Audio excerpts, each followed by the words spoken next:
When I pushed open the door to the private room, Bradley was kneeling on one knee in front of a girl, holding up a huge diamond ring in his hand. The girl was wearing the same limited edition dress as me. But because of her frail figure, she couldn't fill it out, her body not as curvy as mine. A lot of people in the room were throwing me amazed glances. The girl looked at me with dissatisfaction, lifting her chin. "Bradley, who's she?" Bradley quickly grabbed her hand. "She's just a poor student I'm sponsoring." "Don't tell me she's your secret girlfriend? Dating her? Don't joke around. We're from different worlds. My mom would skin me alive." He scoffed. "I heard you've had a secret lover for 4 years. Since you're proposing to me, you'd better get rid of the women on the outside. I don't want anything dirty." Bradley turned his cold gaze toward me, his eyes full of disdain. "What are you doing here?" That's when I remembered why I was there. A mutual friend had sent me a screenshot saying Bradley was proposing tonight. He had blocked me on IG, so everyone thought he was planning a surprise for me. I purposely wore the dress he gave me and put on beautiful makeup, planning to give him an even bigger surprise. I would propose to him first. Even if I'm a bit narcissistic, I knew tonight's proposal wasn't going to be for me. Bradley was still kneeling. I walked over gracefully and shoved the bouquet into his arms. "I heard you're proposing, so I came to congratulate you." I slipped a bank card into his chest pocket. "This is the money I owe you. Use it to see a specialist and get your bad breath checked. Don't have a kid, ugly, and with a stinky mouth." The girl was so mad, she was about to hit me. I dodged and shot a sideways glance at her flat chest, frowning. "Did Bradley have you wear this dress to embarrass you in front of everyone?" I struck a seductive pose, flashing a sweet smile.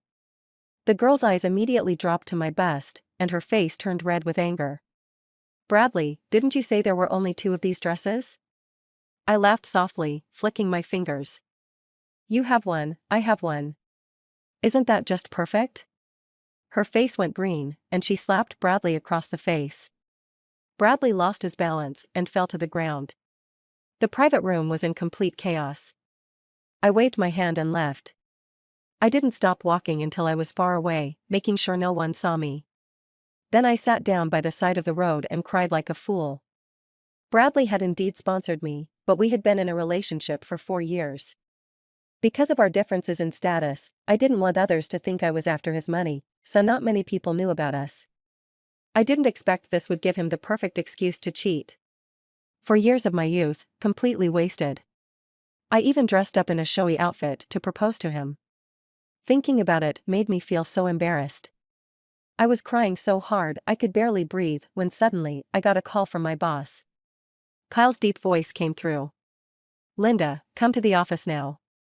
My assistant is out of town, and there's a document I need by tomorrow morning." I glanced at my phone and spoke with a stuffy nose. "It's already after 8 p.m., boss." "Sorry, it's really urgent." He paused, then added, "Have you been crying?" I sniffed and hiccuped. "I haven't been crying. I'll be there soon."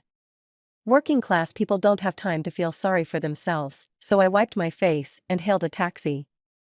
I started working as Kyle's secretary right after graduation. He's a workaholic, so I had to keep up with his pace. But Kyle's generous salary allowed me to save quite a bit in just a year. Tonight, I originally planned to return the money Bradley had sponsored me and start a relationship with him on equal terms. But the feeling of grievance surged up again, and I sniffled. When I sat at my desk, Kyle came out of his office. He's a no-nonsense guy, dressed in a perfectly tailored black suit, his tie knotted immaculately. His deep eyes scanned me coldly, and when they landed on my chest, he quickly looked away. That's when I realized, from his angle, he had a clear view of everything. This dress was too revealing, especially with such a low neckline, and definitely didn't meet his standards for secretary attire. I awkwardly covered my chest with one hand. "Sorry, I didn't have time to change." "It won't happen again." He nodded expressionlessly and handed me a file. "Finish this, and you can leave." With that, he turned and walked away, and the invisible pressure lifted. By the time I finished, it was well past 10 p.m. Kyle checked for any errors, stood up, and fastened the bottom button of his suit jacket. I had heard from Bradley that Kyle's family was one of the top wealthy families in a city, and even he couldn't compare to them. Bradley once told me I was lucky to have landed a job in Kyle's office right after graduation. Let's go, I'll take you home, Kyle said. I was about to agree when I suddenly felt a wave of dizziness and my mind went blank. Before my body hit the ground, a big hand caught my waist. When I woke up in the hospital, I had an four drip in my hand. Kyle was leaning on his arm, dozing lightly. His bone structure was sharp, and his features deep set. Under the cold white light, he looked so handsome it was hard to look away, exuding an aura of restraint. Having been by his side for a year, this was the first time I dared to study him closely. His long eyelashes fluttered, and he opened his eyes, meeting mine. I quickly shut my eyes. It's low blood sugar. Sorry for keeping you late. He spoke slowly. It's not your fault. I forgot to eat. I said, embarrassed. I was so overworked that I even dragged my boss to the hospital. The doctor had given me glucose and advised me to drink it when I felt dizzy. Kyle listened attentively and grabbed the bag. He walked to the emergency room door and took off his suit jacket. It's cold tonight. Put this on. I glanced at the low-cut neckline, then obediently put it on. I'm going to greet a friend. Come with me. Okay. I meekly followed him. His friend was on the 8th floor, in the obstetrics and gynecology department. This friend was lively and very different from Kyle. He had a mischievous glint in his eye as he looked between the two of us, teasing. You're one lucky guy. Kyle gave him a punch. Don't talk nonsense. She has a boyfriend. We're leaving. I followed him into the elevator. When I looked up, the last person I wanted to see was standing there. Bradley's sister. My relationship with Bradley was never approved by his family, and his relatives were the most opposed. Now, Natalie was glaring at the suit jacket I was wearing with the most venomous eyes. She glanced at the floor indicator in the elevator, then shrieked, Linda, what are you doing with a man in the OB/GYN department in the middle of the night? Are you cheating on my brother? Is that why you're such a cheap woman, sleeping with anyone who pays? My brother still treats you like a treasure. I'll tell him to dump you. Kyle furrowed his brow, about to speak. I gently pulled on his arm, hanging on him with my hands, my body soft like I was clinging to him. Cheating on your brother? That's only because he's useless and can't satisfy me.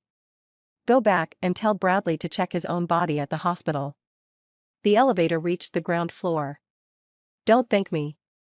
I've always been generous with my exes. I pressed myself against Kyle, swaying my hips as I walked out. Natalie stomped her feet in anger but couldn't do anything about it. I didn't let go of Kyle's arm until we reached the car. I apologized timidly, I'm sorry, I was just so angry earlier. I didn't mean to take advantage of you. Kyle glanced down at his wrinkled shirt, his voice low, it's fine. His calm demeanor was no different from usual, so I relaxed a little. As we drove, Bradley's calls flooded in. The moment I answered, he bombarded me with questions. Who is that guy with you? You're pregnant with his child? Was all that innocence just an act for me? If you betray me, I'll destroy you. I laughed in disbelief. Mr. Bradley, you really are double standard, aren't you? What, you get to cheat and have fun, but I'm not allowed to enjoy myself? It's the 21st century now. Seems like you not only need to deal with your bad breath, but you'd better open up your skull and wash out all the outdated ideas in your head. I hung up immediately and blocked his number. Kyle shot me a quick glance and commented, nice way with words. I shrank back, blushing deeply. As we entered the neighborhood, I saw Bradley pacing downstairs by my building. I bit my lip and looked up at Kyle with puppy dog eyes. Could you? Kyle sighed, come on, I'll walk you up. Thanks, I'll work harder from now on. Kyle adjusted my blazer, wrapping his long arm around me to shield me as we walked. He was so tall, I looked like a little chick next to him, with only my face visible. Bradley stormed over, cursing under his breath. You actually brought some random guy home? Shameless. Let's see who dares to mess with me. K. Kyle? When he saw Kyle, all his bravado instantly evaporated. His trembling finger dropped to his side. Kyle gave a slight nod. It's me. Bradley let out a relieved sigh. If it's you, I'm not worried. You're the kind of person who wouldn't be interested in someone like Linda. What kind of person is she? Kyle frowned. You don't know? She's an orphan, grew up in an orphanage. She's not like the girls from normal families. My family completely disagrees with me dating her, and with your status. If you tell me you two have some kind of relationship, I'd never believe it. Bradley spoke confidently, his tone dripping with disdain. Anger surged through me. I couldn't believe the man I had loved for 4 years looked down on me like this. I had always known that there was a massive gap between social classes, but Bradley's sweet words had blinded me, making me foolishly believe that our relationship could break through societal barriers, rise above class distinctions. At the very least, I thought there would be mutual respect. I must have been blind all along. My chest heaved in fury. I wanted to march up and tear him apart, but Kyle held me back, pressing me gently into his chest. His face was grim, and the usually composed gaze in his eyes now had a faint coldness. Mr. Bradley, bad-mouthing someone after breaking up is rather uncouth. With that, he turned his back to Bradley and gently escorted me upstairs. Bradley was still waiting outside, banging on the door. Kyle sat down on my pink sofa, his posture perfectly composed, yet the contrast between his imposing presence and the delicate setting felt almost surreal. He was only 30, but there was something about the way he moved, his quiet authority, that gave off an overwhelming sense of nobility and power. I handed him a plate of grapes, and he popped one into his mouth. He frowned. Sour. And that was the end of his snack. I didn't have any other fruit to offer him, so I stood there awkwardly. He took out his phone and started checking stock prices, while the room filled with an uncomfortable silence. Bradley's pounding on the door grew louder. It's getting late, you should go back now. Kyle tucked his phone away and stood up. In a panic, I wrapped my arms around his waist. His body stiffened visibly. I pressed my cheek against his broad back and whispered, "You can't leave." Kyle gently pried my arms off, but I held onto his hand, sliding it down to the hem of my skirt. Don't you want to try? Kyle's voice turned hoarse. Try what? Me. Bradley's knocking sped up, just like the frantic beating of my own heart. I'm sweet. You'll know once you try. I stood on tiptoe, craning my neck. He was too tall, and I couldn't reach. My lips brushed lightly against his throat. His body tensed, his Adam's apple bobbing as he swallowed. Still not close enough, I grabbed his tie and tugged it down, finally pressing my lips to his. His lips were cool and perfectly shaped, a sensation I could feel all the way through my skin. I carefully traced his lips, teasing him, pulling back just as I was about to kiss him fully. Kyle's breath became more erratic, and his body pulled back slightly, putting some distance between us. Although he was obviously affected, his words came out clearly, "Are you trying to make him jealous?" Tears clouded my vision, but I whispered, "I just feel so hurt." Does this make you feel better? I want to try. A tear slid down my cheek. I wasn't sure, but right now, I just wanted to break free, to rebel, to go against everything. I had always been so strict with myself, bound by a strong sense of right and wrong, keeping myself within the framework of a good girl. But now, I hated that rigid self-control. I wanted to be a bad girl, because at least then, I wouldn't get hurt. Kyle's eyes held a complicated emotion, one I didn't quite understand before he lowered his head to kiss me. His kiss was as quiet and gentle as he was. His lips brushed my eyes, my cheek, my nose, before finally meeting my waiting mouth. Outside, Bradley continued to bang on the door. Open the door. Linda. Don't make me angry. Kyle rested his forehead against mine, his breath hot, but his lips still carrying a fresh, fruity scent. You can still stop now. It's not too late. But I rebelled, slipping my hand under his shirt. Kyle's pupils contracted sharply, his eyes dark and terrifying. In an instant, everything spun, and I was thrown onto the bed. Bradley's voice now had a note of desperation, "Open the door. We need to talk. I never loved her. Tonight was just a game." Kyle grabbed my hands and held them behind my head, his intense gaze locking onto me. Who am I? Kyle. You're Kyle. I arched my back to reach for him. Like magma breaking through the surface after years of pressure, my willpower collapsed in an instant. Kyle finally lost control. When the lava broke through the clouds, I cried out in pain. Outside, Bradley's strength seemed to drain away as he collapsed against the door, his voice hoarse with tears. "Please, don't hurt me anymore. You can't do this to me." Kyle paused, his gaze fixed on me, emotion swirling in his eyes. After a long silence, he spoke quietly, "I'm sorry, I didn't know it was your first time." I wasn't happy with his distracted tone. With my arms like jelly, I pulled him back, whispering, "I don't think I feel that bad anymore." Kyle's breath, previously controlled, grew even more ragged. Then he smiled, a wild, seductive smile. With a flick of his fingers, he twirled a lock of my hair. "You can be even happier. I've heard rumors in the company for a while now that Kyle isn't into women. I mean, with his impressive family background and looks that could stop traffic, how come no one's ever seen him with a girlfriend?" As his secretary, I originally thought one of my main tasks would be delivering gifts to various female celebrities.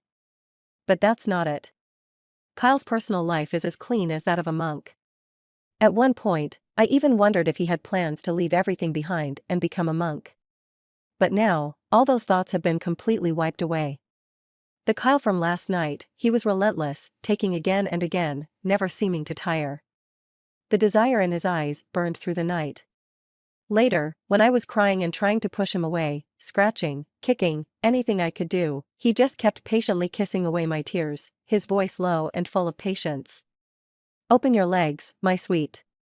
When I woke up, the room was dim. A shaft of bright, clear sunlight filtered through the gap in the curtains, falling onto the broad-shouldered man. Kyle was sitting by my little coffee table, handling some work. He sat on the floor, his long legs encased in suit pants, their muscles taut, but with no place to rest them, so they were curled around the sides of the table.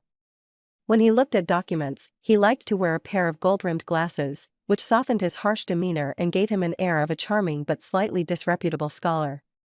He noticed my gaze, took off his glasses, holding them in his right hand, and looked back at me with a gentle expression, even flashing a teasing smile. In my memory, Kyle rarely smiled. It could be said that his emotions never showed on his face. He could sign contracts worth billions with a casual indifference. It's said that people who rarely smile look especially attractive when they do. Kyle was one of those people, and it was easy to get lost in his smile, to the point of losing my mind. I felt a little embarrassed, pulling the blanket over my bare shoulders, trying to hide it. I tried to make small talk. "Weren't you in a meeting this morning?" Only when I spoke did I realize my throat was sore. Last night's scenes, where I screamed until my throat ached, flashed through my mind, and my cheeks burned with embarrassment. Kyle stood up from the floor, poured me a glass of water, and sat on the edge of the bed. I came back after the meeting. He looked like he was in a good mood. He reached out and placed his hand on my back, trying to help me sit up. His dry palm was warm and gently pressed against my skin. I shivered, goosebumps rising all over my body. I gripped the blanket, sitting up awkwardly.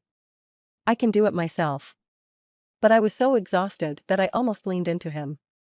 He held the glass to my lips, and I lowered my head to drink from his hand. "Does it still hurt?" he suddenly asked. I nearly choked on the water. He gently patted my back, a soft laugh escaping his throat. "So easily shy?" After he spoke, a warm kiss landed on my ear, and the heat from his breath lingered, burning in a way that made my heart race. "Linda," he whispered. I shifted forward, wanting to pull away, but he grabbed my chin with one hand, his voice low and commanding, "Don't hide." "It doesn't look good there," I said. There was an unsightly scar behind my ear, and I didn't like showing it to anyone. "It looks good, you look good everywhere." His voice was deep and seductive, sending shivers down my spine.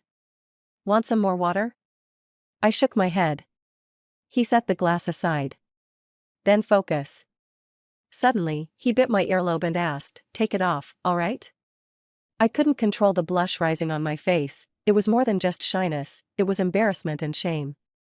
I knew exactly what he meant. "If I take it off, I won't be able to hear." I bit my lip, refusing. He pulled me into his arms, pressing me against his chest. His heart beat rapidly, the sound deafening. "You don't need to hear, your body will tell you," he murmured, coaxing. I couldn't resist his allure and obediently removed my cochlear implant. I was a person with a hearing impairment, and this was the first time I had taken off my implant in front of someone. And doing this, there was a sense of fear, mixed with an almost hidden anticipation. Kyle seemed even more excited than last night. He was like a pure, lovesick boy desperately trying to win over his beloved girl, doing everything he could to please me. I was in so much pain that I bit my hand and sobbed softly. But he didn't allow it. He forcefully placed my hand on his broad shoulder, watching me helplessly cry. He spoke, and through my blurry tears, I read his lips, cry it out. I couldn't bear it anymore and let my body react honestly, crying while biting him. He kissed me on the towering peak of the mountain, his expression soft, focused, and full of passion. His crimson lips parted and closed. Linda. Linda. He didn't stop until I was about to pass out. I have low blood sugar, I muttered, pouting in displeasure. He set a lavish spread of food on the table one by one. Otherwise, do you think I'd let you off so easily? Pervert, I snapped. Kyle, didn't you have women in your past life? He paused for a moment, then answered seriously, I don't know about my past life, but if I did, you should know whether I have any now. Indeed, no one knew Kyle's personal life better than I did. I was the only female employee in the entire secretarial department. He seemed allergic to women, especially to those who threw themselves at him. His shirt buttons were always fastened all the way to the top, and his handsome face remained expressionless. He didn't love anyone. But what he didn't know was that the colder and more indifferent he was, the more women became obsessed with him. Thinking about it, I really got lucky. He had a good body, strong stamina. I shouldn't think about it. The moment I did, my waist hurt. What about him? I tried to change the subject nonchalantly. It had been a while since I last heard Bradley's voice. He hadn't ended up buried in the ground, had he? He was dragged back home by his family and locked up, Kyle said. He paused as if choosing his words carefully. You know I have a strict policy against office relationships. With our current situation, you might not be suited to stay in the secretarial department. I know, I nodded casually. I'll hand in my resignation today. You want to resign? Kyle's gaze turned icy, scrutinizing me deeply. Aren't you implying that? Actually, I had already decided last night, when I seduced him, that I would move to a different city to start a new life. After finishing university in this city, I had joined a top 500 global company in a haze, had a short but unforgettable relationship, and ended it by sleeping with the boss. Not bad, really. Quite dramatic. I just want to transfer you to another department, Kyle said, slamming his fork down on the table. His tone turned cold. So tell me, what's your plan? I don't have a plan, I lowered my head, avoiding his gaze, my voice muffled. I don't plan to cling to you, so you don't need to worry about me spilling anything. I'm just a deaf person. If people find out you slept with me, it'll be so embarrassing, right? I forced a laugh, pretending not to care. Kyle froze for a moment, his brow furrowing. Is that how you see me? I didn't answer. Have you ever thought about being with me? No, don't worry, absolutely not, I tried to make my gaze firm, pretending. I wanted to prove to him that I had no inappropriate feelings toward him. His eyes flickered, a bitter smile curling on his lips. Why not consider me? What's so bad about me compared to him? How could Kyle be worse than Bradley? He was successful in his career, handsome, disciplined, and well-mannered. 10 Bradleys wouldn't even come close to Kyle's wealth. The thing is, Kyle was too good enough to shine just by standing there, becoming the center of attention wherever he went. How could I possibly be a match for him? I was an orphan with no parents, and I was deaf. If my cochlear implant ran out of power and turned off, I would be a mute, unable to respond to the outside world. Before, I thought Bradley didn't make our relationship public because of my request. But last night, I realized how shameful it was for him to date me. I was a defective creation of God. I once had the ignorant and fearless courage to overcome all obstacles for love, but last night, it all completely drained away. Bradley was right. If even his family couldn't accept me, how could I expect to gain Kyle's family's approval? Why can he do it, but I can't? Kyle pressed persistently. His lips were tightly pursed, and his gaze was deep and dark, as if he expected an answer from me. I casually tucked a strand of hair behind my ear and smiled without a care. Boss, you're 7 years older than me. I don't want a dad-like boyfriend. We both enjoyed ourselves last night, didn't we? Don't tell me you're too proud for that. I've got a great figure, and you didn't lose out. Listen to me. Don't get involved with a poor girl like me, or you'll end up losing everything, even your underwear. Anger started to seep into Kyle's eyes, his fists clenched so tightly that his knuckles turned white. When he spoke again, his usually steady voice betrayed a hint of trembling. So, I'm just a tool to annoy your boyfriend? Make him jealous, show him his place in your heart, and now the tool is supposed to exit, is that it? I smiled sweetly, as expected of the boss, you guessed it right. Kyle nodded, then grabbed his suit jacket off the couch without saying another word. As he turned to leave, his broad shoulders seemed to carry an overwhelming sense of loneliness. But just before he left, he spoke with a blank face, quit after you find a new job. Stay in the planning department for now.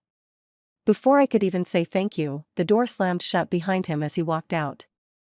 Thank you, Kyle, I whispered.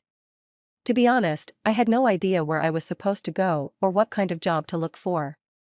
After all, in today's job market, someone like me, disabled, would face a lot of discrimination. The planning department made me see what real society was like.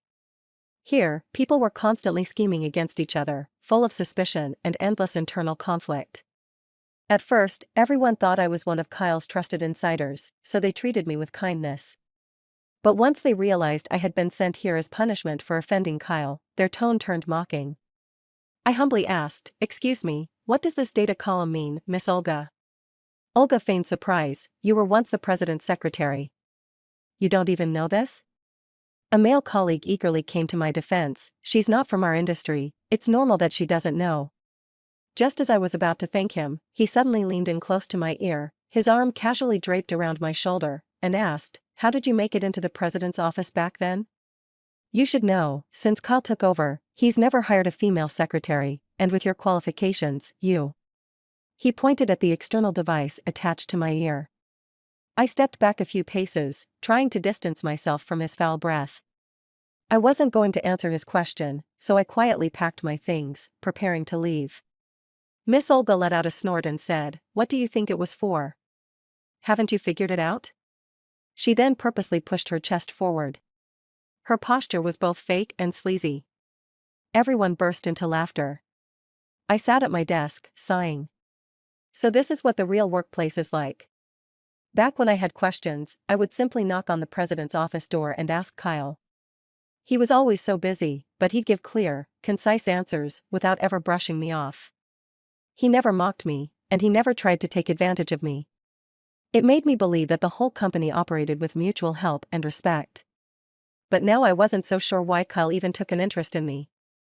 His assistant, Lucien, had a PhD from one of the world's top universities, and the other people in the secretary department were at least graduates of prestigious domestic universities, most of them having worked for other well-known companies. And then there was me, just a regular college grad. A deaf person, at that. Maybe Kyle just felt sorry for me.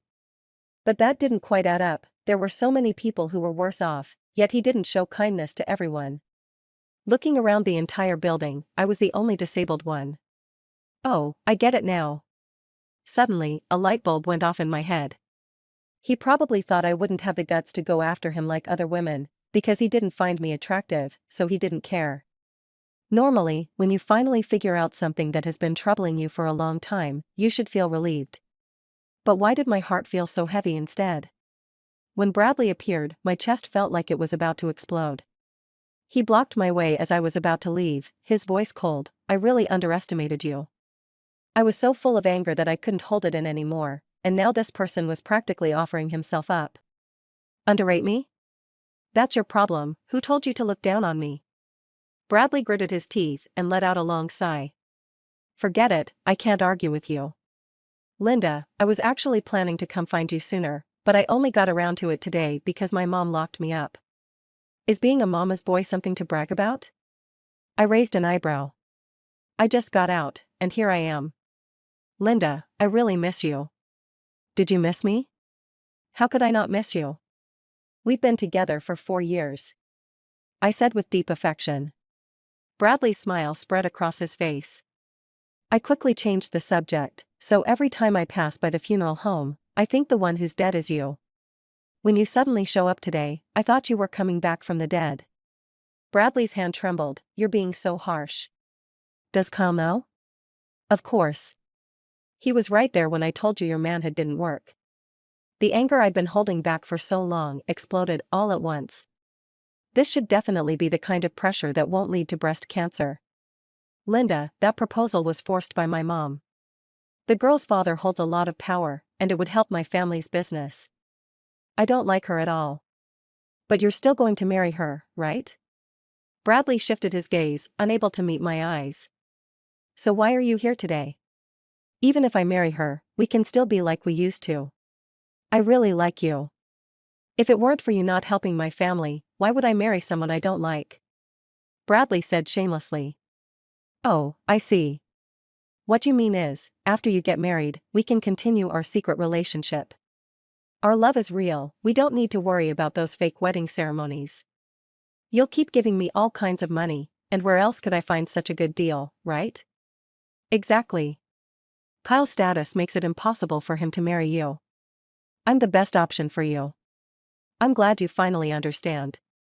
Bradley smiled with self-satisfaction, as if he were about to hand me the title of mistress right there.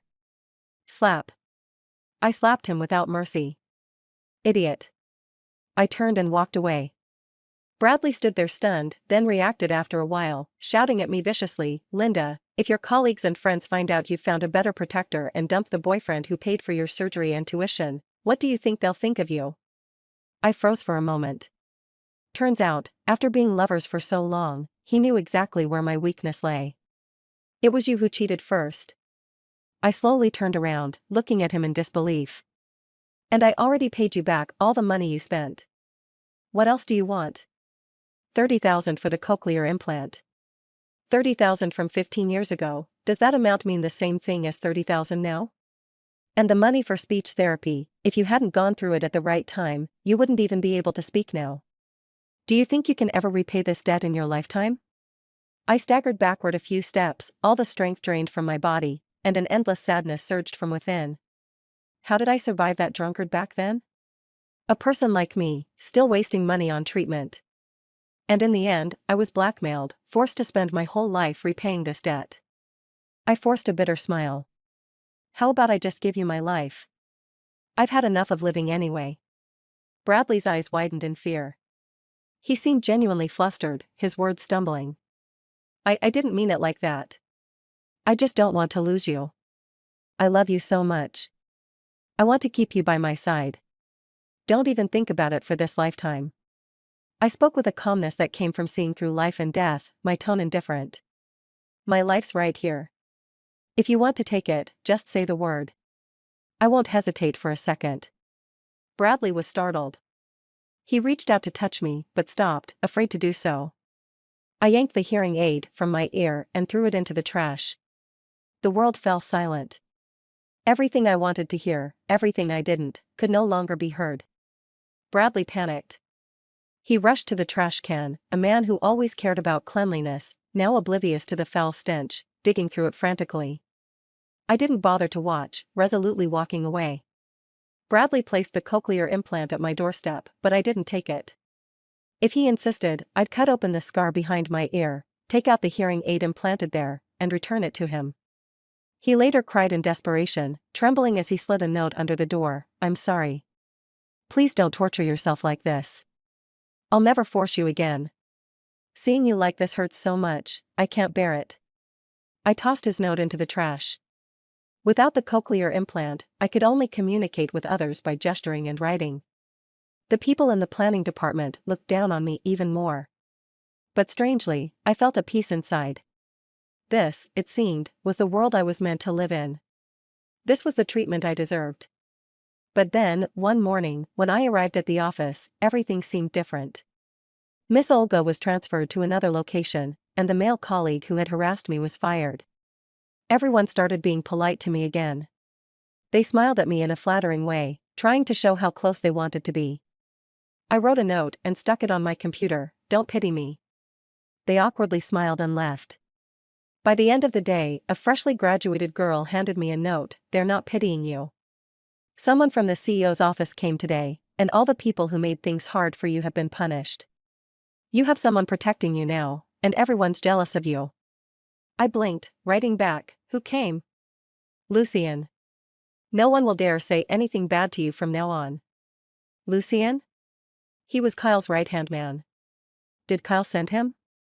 I had been so angry with him, and yet, he still had someone protect me. Why is he being so kind to me?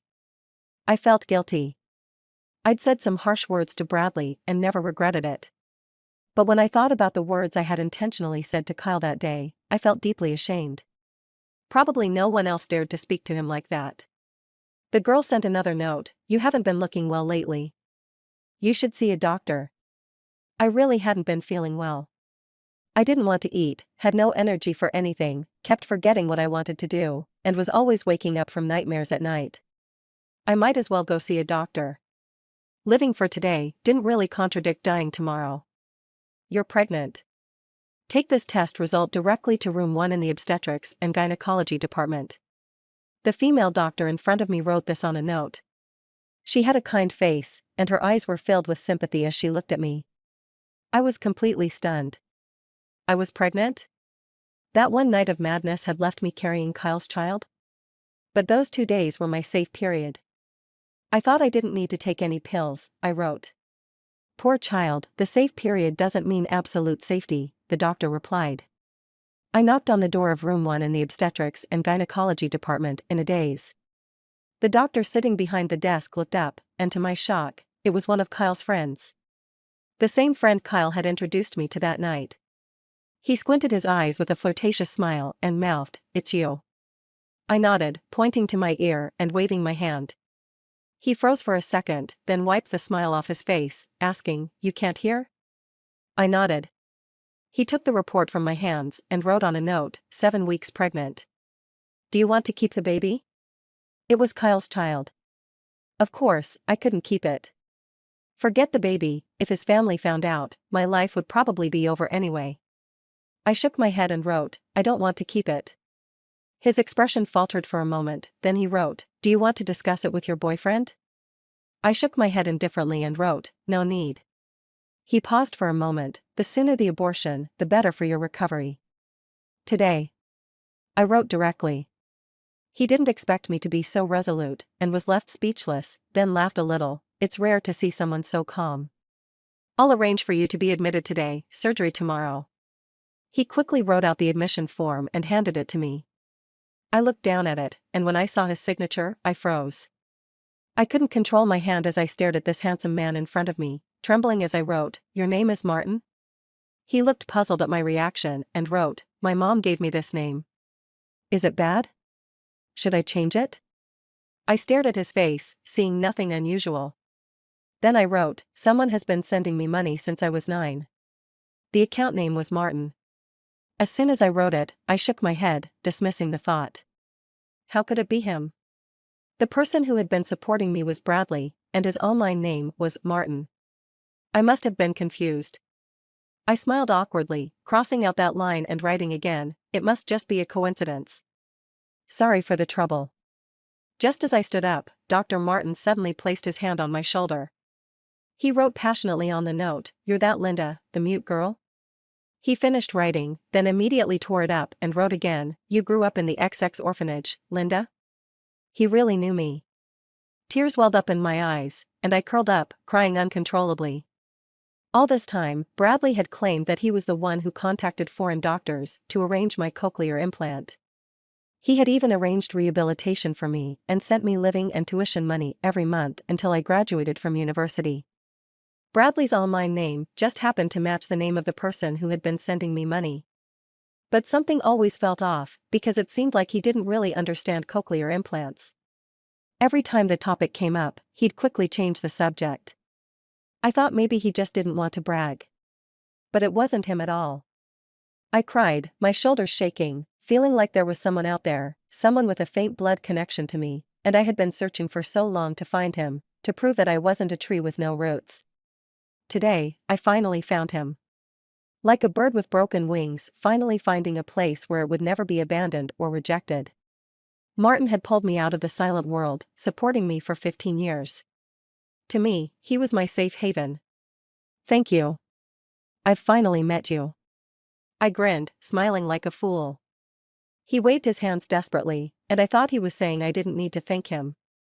Then, he wrote on the paper, "It's not me. I have a bank card I lent to a friend 15 years ago. It was he who sent you the money." My mind went blank, and I hurriedly wrote, "Who's your friend?" He wrote, "You know him. Kyle." 15 years ago, when Kyle was 15, his father passed away. The massive family conglomerate was left for his mother to manage, struggling to hold everything together. From that day on, Kyle was burdened with a heavy mission to take over his mother's responsibilities as soon as possible. He stopped going to school and had a private tutor every day, completing all his lessons in the shortest time possible. Then, a special teacher taught him corporate management, after which he started attending one meeting after another with his mother, and participating in various events. Volunteering at the XX orphanage became an annual event for the company's executives. Spending a little money for maximum publicity, it was a no-brainer, a win-win situation. By then, Kyle had already grown into a tall, handsome young man, his figure long and lean, dressed in a well-fitted suit that made him look like a prince, radiating wealth and sophistication. A few close-ups of him on TV could easily double the company's revenue. That day, after posing for photos with children, drawing together, Kyle wandered into a small classroom by chance. There, he saw a frail, skinny girl standing in front of a mirror, repeatedly saying, "Hello, hello." Kyle was confused, tapping the girl on the shoulder. She jumped in surprise. "What are you doing?" The girl tilted her head, her pure face breaking into a sweet smile as she said, "Hello." "Hello?" Kyle asked. She smiled again and repeated, "Hello. Can't you hear me?" Kyle pointed to his ears. The girl nodded quietly. Later, Kyle went to speak with the orphanage director to learn about the girl's situation. "Linda? She's a poor child. She used to be fine, but her biological father hit her so badly that she became deaf." "Why does she keep repeating 'hello'?"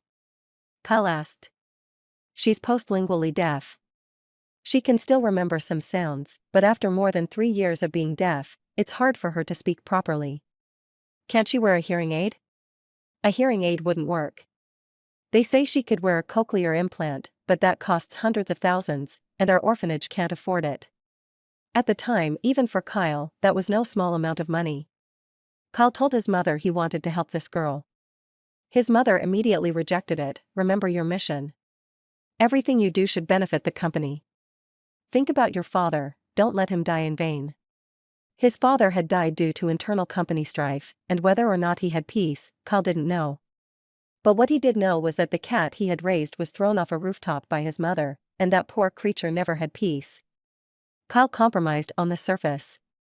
But privately, he borrowed Martin's name and arranged the surgery for the girl, set up language rehabilitation for her, and sent her money until she graduated from college. For Kyle, Linda was like that little cat from years ago, offering him a kind of psychological comfort that was unrelated to profit. He knew he was born to be a businessman, to survive and develop the company in a world full of schemes. But no one ever cared about his emotional needs. He asked the director to keep his help a secret, but the girl kept pressing him, so Kyle gave her a private email address. That was Kyle's secret base. There, the girl would write to him, telling him every little detail of her life. Her pronunciation improved, she could attend regular school again, she got into college. In her second year, she wrote, "We're finally together. I can tell you my love in person now." After that, she stopped writing for a long time.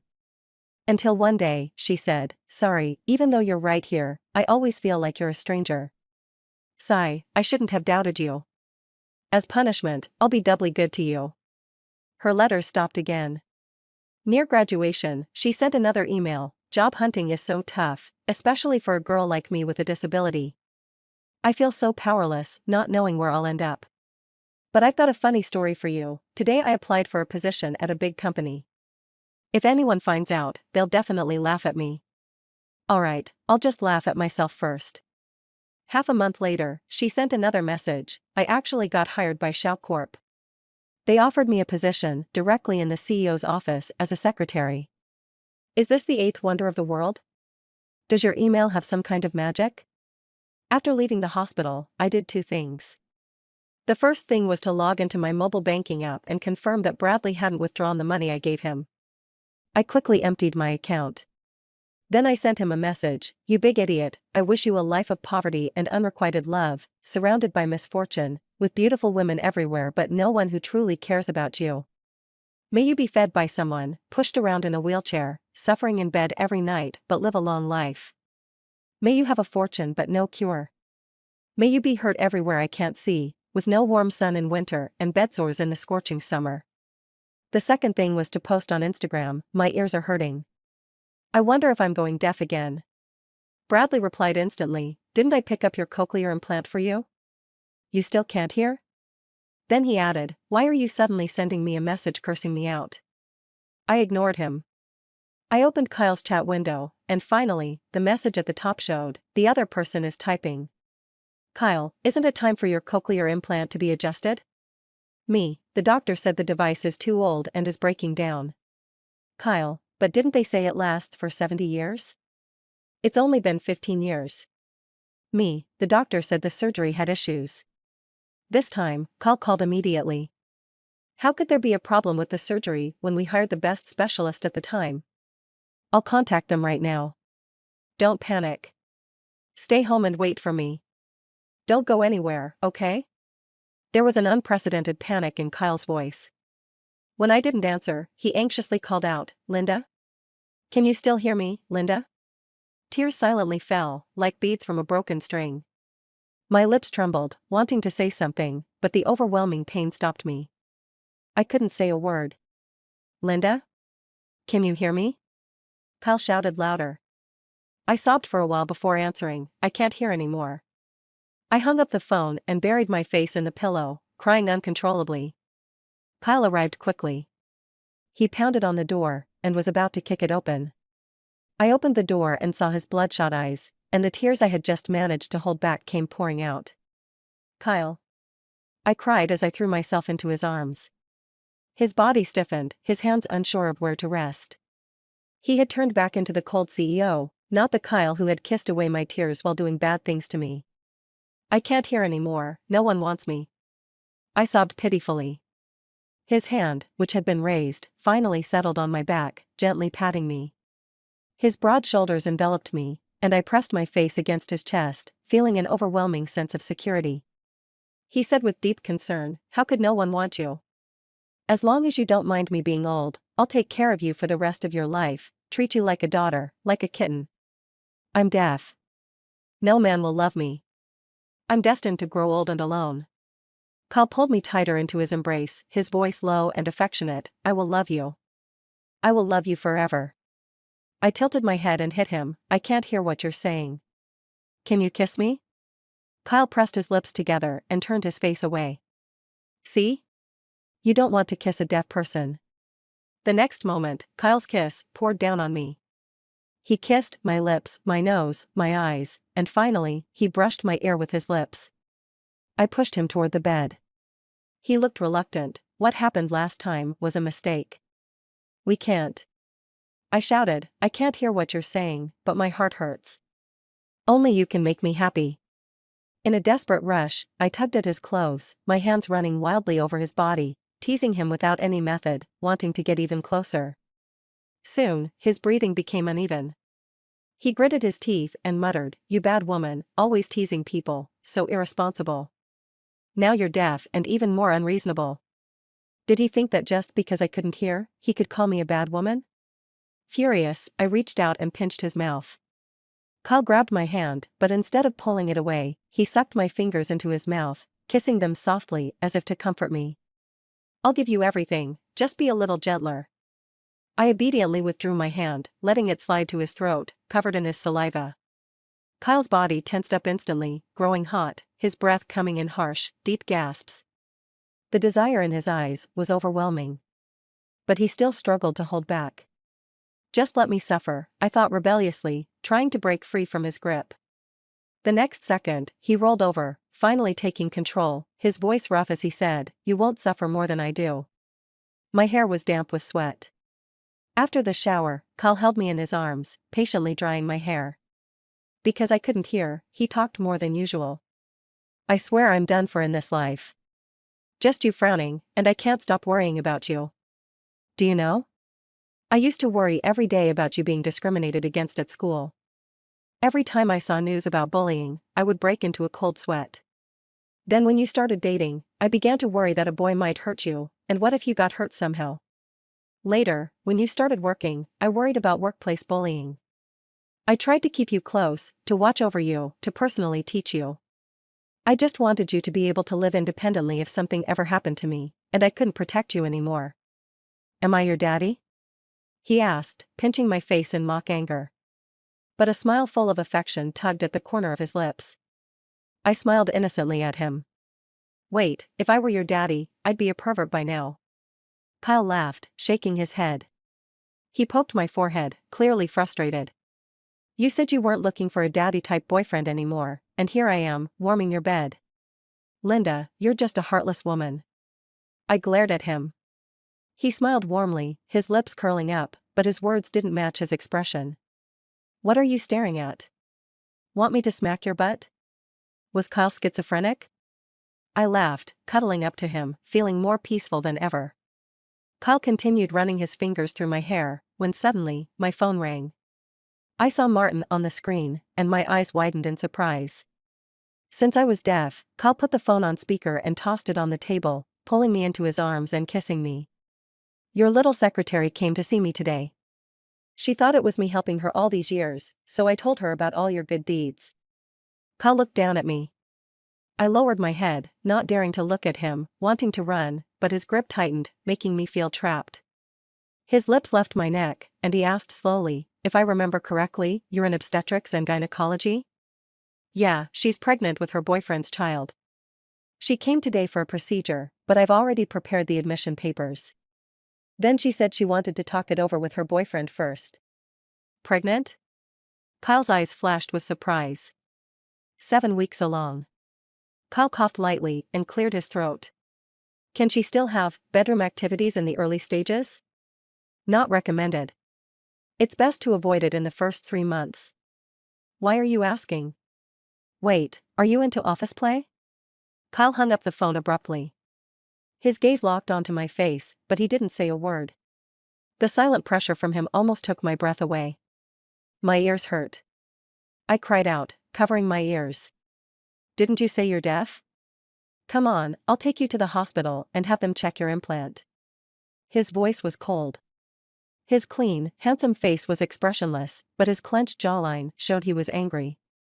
I wrapped my arms around his waist, burying my face in his chest, pretending to be weak. I'm scared. Please don't be mad at me. I looked up at him with tearful, doe eyes, my soft hand lightly running over his abs. Kyle clearly wasn't falling for it. He didn't give me a chance to play it up and quickly dressed me. He shoved me into the car and took me to the hospital. Only when the doctor reassured him multiple times that the baby was fine and my body was healthy did he finally drive me home. His house was a hidden villa in the city center. I thought we were going to start our happy life together.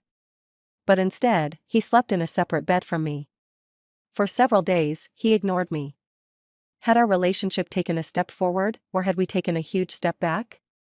That night, I tossed and turned, unable to sleep. I crept quietly into his room and climbed onto his bed. He crossed his arms and moved aside, giving me his cold, bare back. I tugged at him a few times, but couldn't move him, so I climbed onto him. Worried about hurting me, he slowly laid down flat. I racked my brain, trying to recall what I had seen in adult movies, and slowly moved closer to him. I reached out, touching his Adam's apple with my tongue. Kyle's body went stiff immediately, his eyes glowing eerily in the dark. I felt embarrassed and covered his eyes with my hand. His eyelashes brushed against my palm, trembling faster and faster. He grabbed my hand, pinned my shoulder, and his voice was strained and hoarse. The doctor said no, you need to wait. Don't you want me? I asked with a quiver in my voice. No, he said harshly. I don't believe you. Let me see. I tried to pull off his pants. He was both angry and upset. Can you be more reserved? I've been reserved for days. When are you going to take the initiative? I pouted, feeling wronged. He sighed. I'm afraid I'll hurt you. Do you want to hear how we can make it work without hurting me? I bit my lip, staring at him. Kyle's breathing quickened again. He rubbed my lips with his thumb, his voice low and rough. You started this. Don't cry if you regret it. I suspected Kyle had a switch inside him. When the switch was off, he was calm and distant. But when it was on, his desire erupted like a volcano, fiery, relentless, unstoppable. He became a beast in the night, lost in a sea of desire. In the end, I shook my head, resisting through my tears. He patiently coaxed me, pulling me back to his side. Be good. Don't hide. Kyle's stamina was beyond human. After everything last night, he was still up early for work. When I woke up, I ate the breakfast he had prepared for me while dealing with a bombardment of messages. I texted him, we talked all night yesterday. I woke up a little late today. Hope you're not mad? Kyle replied briefly, in a meeting. From Daddy's girl, if you're this dismissive, it's better not to reply at all. Makes me seem unreasonable. He didn't respond. I sent another message, you really have a cold heart. Seems like you have other girls who chat better than me, pamper you, and make you happy. I guess you don't like me anymore. I'm not as pretty as the other girls. Did you finish comforting them? It's my turn now, right? How many years would I get for sending a message over there? Just as I sent the last message, my phone rang. It was Lucien. He was my direct boss. I picked up the phone respectfully. Hi, is there something wrong? Lucien hesitated, then said, the boss asked me to tell you that his phone is connected to the projector. He saw all your messages, but it's not convenient for him to reply right now. I could almost smash my head into the food in front of me. I was nervously tapping my toes on the floor when an unexpected guest arrived at my home. Kyle's mother. The chairwoman of the board. Ms. Andrea. Andrea came from an aristocratic family, and her air of refined nobility was unmistakable. Nearly 60, yet she still had a certain grace, and I'm sure she must have been a beauty in her youth. She glanced at me casually, as if she could see right through me. I fidgeted nervously, twisting my fingers, standing there uneasily under her gaze. She slowly spoke, Linda? Raised in an orphanage, with hearing impairment. I never would have thought it would be you. It was me who pursued Mr. Kyle first, I mumbled. She chuckled lightly, I naturally know what kind of taste my son has. Ah, so this was the skill of a true master, no harsh words, just a way of trampling over one's dignity without saying a thing. The door suddenly crashed open, and Kyle, who should have been in a meeting, rushed in. I looked at him with a glimmer of hope, but then that hope quickly faded. Would he stand by my side? In truth, I never knew how Kyle felt about me. Was it just an attraction to his secretary, who'd been with him day and night? Or was it simply a matter of helping a girl he'd been supporting for years? If it were love. I didn't even dare to think that option. Aren't you in a meeting? Andrea asked. Kyle took a deep breath and calmly replied, I saw someone enter through the surveillance, so I came back to check. Andrea nodded, offering a gentle smile, I just came to see Miss Linda. After all, it's fate, we shouldn't neglect someone because of it. My eyes immediately filled with tears, and I bit my lip hard, but my red-rimmed eyes betrayed me. Kyle placed his hand on my shoulder and gently said, I won't neglect you. The tears of humiliation slipped down my cheeks, like pearls that had broken off their string. I trembled, wiping away the tears that blurred my vision, and muttered, I'll pack up and leave. But Kyle firmly held on to me, not letting go. He cupped my chin and said, listen to me. He led me in front of Andrea and, with serious determination, declared, I'm going to marry Linda. Andrea furrowed her brows and asked coldly, do you even know what you're saying? Kyle smiled lightly, I'm not asking for your approval. I'm informing you. For a moment, Andrea's calm and graceful demeanor seemed to crack. She trembled as she pointed at Kyle's forehead. Kyle, don't forget your identity. Do you think your marriage is something you can decide on your own? Everything you have is tied to this family. How could the board ever allow you to marry a deaf girl? Kyle lowered his head and spoke softly to me, don't listen. He wanted to take out my cochlear implant, but I stubbornly held on to it, I want to hear. He looked at Andrea helplessly, then stopped saying things Linda doesn't want to hear. He held my hand, resolutely saying, Mom, I've been shackled since I was 15. I gave up every emotion and happiness unrelated to the company's development. I never resisted. For 15 years, I didn't slack off. Now everything is developing well. Andrea fell silent, unable to refute him. I've worked hard for 15 years. It wasn't for the right to choose whom to love being taken away from me in the end. I love Linda. She's carrying my child now, and I'm definitely marrying her. The silence hung in the air. It was the theme of the evening. For me, the silence was a long wait. For Andrea, the silence was a sudden shock. Finally, recovering from the shock, she pointed at my belly in disbelief. Is there my grandchild in there? Before I could react, Andrea had already leaned in close to my belly, her eyes wide in amazement. The elegance of a high society lady was nowhere to be seen. I nervously looked to Kyle for help. He, too, seemed helpless. Mom, the baby is only as big as a peanut right now. You can't hear anything. When Andrea heard that, her face broke into a huge smile. My grandchild's already as big as a peanut? I quietly added, Ma'am, it might not be a boy. Andrea immediately became flustered. Boys are born to do hard labor. I don't like that. If it's a girl, I'll love her well. No one expected Andrea's attitude to change so suddenly. Much later, she told me that she had spent every day thinking about how to push Kyle into becoming a successful man. It wasn't just Kyle who had struggled, she herself had walked on thin ice. But when she learned that she would have a grandchild, the desire to dote on that child suddenly awakened inside her, and it couldn't be stopped. Mother and son both had this deep desire to control, a trait passed down from one generation to the next. When the baby was 3 months old, Kyle accompanied me to my prenatal checkup, and Andrea insisted on coming along. Although Martin was an excellent doctor, Kyle still insisted on having a female doctor for me. He awkwardly said, I don't want him looking at your belly. How old-fashioned. As we looked at the sonogram, where the fetus already had a shape resembling a little person, both Kyle and Andrea began to cry, leaving me and the doctor dumbfounded. After the consultation, Kyle suddenly returned to the examination room, locking the door behind him. When he came out, Andrea insisted on knowing what he had discussed with the doctor. Kyle refused to say.